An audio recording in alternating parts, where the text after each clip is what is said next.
একজন প্রবাসী, আপনি তো আইনের প্রতি রেসপেক্ট করা উচিত। আপনার সাথে কেউ দুর্ব্যবহার করেছে?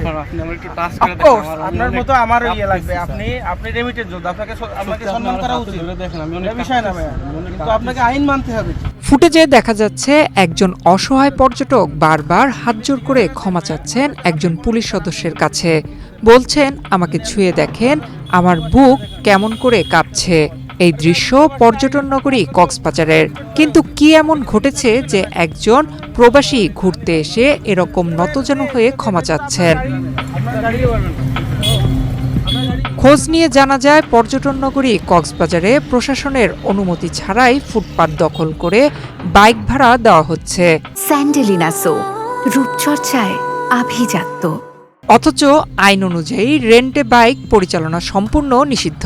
এখানে আপনার কক্সবাজারে এই গাড়ির আপনার ভূগন্ধিতা বেশি, ওই টমটমওয়ালা, রিক্সাওয়ালা, কেঞ্চিওয়ালার ওইটার মানে ভূগন্ধিতা বেশি, আপনার প্রাইসটা বেশি নিচ্ছে। হয়রানি তো হচ্ছে, হয়রানি দেখতেছি তো, আমরা তো অটো রিক্সাতে হয়রানি হচ্ছি, তারপর টমটমে হয়রানি হচ্ছে, ভাড়া দেখতেছে বলতেছে একটা, তারপরে এর মধ্যে আরো বিভিন্ন সিন্ডিকেট সিস্টেম আছে, হোটেলের মধ্যে নিয়ে যায়, তাদের আলাদা লিঙ্ক আপ থাকে, অনেক কিছু থাকে এর মধ্যে। এই অবৈধ রেন্টে বাইকের ফাঁদে পড়ে হয়রানির শিকার হচ্ছেন দেশি বিদেশি পর্যটকরা। রেন্টে বাইকের ফাঁদে ফেলে পর্যটকদের কাছ থেকে অতিরিক্ত ভাড়া আদায়, ভয়ভীতি ও ব্ল্যাকমেইলিংয়ের অভিযোগ উঠেছে একাধিক দোকানের বিরুদ্ধে। এই অবৈধ রেন্টে বাইকের হাট বসেছে Sugandha point, Kutumbari point, dolphin point থেকে শুরু করে মেরিন ড্রাইভ সড়ক সহ শহরের বিভিন্ন এলাকায়। কোথাও কোনো রকম কোনো নিয়ন্ত্রণ নেই। হাঁটা, বসা, এমনকি চলাচলের জায়গাও দখল করে নিয়েছে লাইসেন্সবিহীন রেন্টে বাইকের দোকানগুলো। এতে চরম ভোগান্তিতে পড়ছেন পর্যটক ও স্থানীয় মানুষেরা। আমি মনে করি অবশ্যই এটা ব্যবস্থা নেওয়া, ট্রাফিক বিভাগ যারা আছে, ট্রাফিক এসপি সাহেব আছে, আপনারা যারা অবৈধ লাইসেন্সবিহীন মোটরসাইকেল চালাচ্ছে, হ্যাঁ অবশ্যই এটার জন্য একটা অভিযান চালানো দরকার, যারা এই হুন্ডাগুলো জব্দ করা দরকার বলে আমি মনে করি। ট্রাফিক পুলিশ বলছেন, অপরাধের ওপর অপরাধ। রেন্টে বাইক কার্যক্রম সম্পূর্ণ অবৈধ, তবে এ বিষয়ে কার্যকর ব্যবস্থা নেওয়া হবে। অপরাধের উপরে অপরাধ, মানে আপনার রেন্টে বাইক দেওয়ারই সুযোগ নাই, সেখানে তারা রেন্টে বাইক দিয়ে আবার পর্যটককে তার উপর আবার হয়রানি করছে, ডাবল অপরাধ করছে আর কি।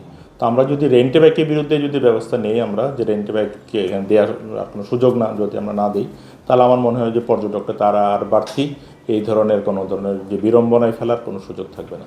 তো আমরা আসলে রেন্টে বাইকের বিরুদ্ধে ব্যবস্থা নেওয়ার জন্য আমরা সর্বাত্মক কাজ করব। প্রশ্ন উঠেছে, তাহলে কার ছত্রছায়ায় চলছে এই অবৈধ ব্যবসা? শক্তিশালী কোনো সিন্ডিকেটের কাছে কি প্রশাসন অসহায়, নাকি অদৃশ্য কোনো চাপের কারণে নীরব জেলা পুলিশ? দ্রুত এই অবৈধ ও লাইসেন্সবিহীন রেন্টে বাইক ব্যবহার বিরুদ্ধে কঠোর ব্যবস্থা না নেওয়া হলে কক্সবাজারের পর্যটন খাত বড় ধরনের ক্ষতির মুখে পড়বে। নিরাপত্তাহীনতায় মুখ ফিরিয়ে নিতে পারে পর্যটকরা, যার প্রভাব পড়বে পুরো অর্থনীতিতে। নয়ন বিশ্বাস, বাংলাদেশ প্রতিদিন।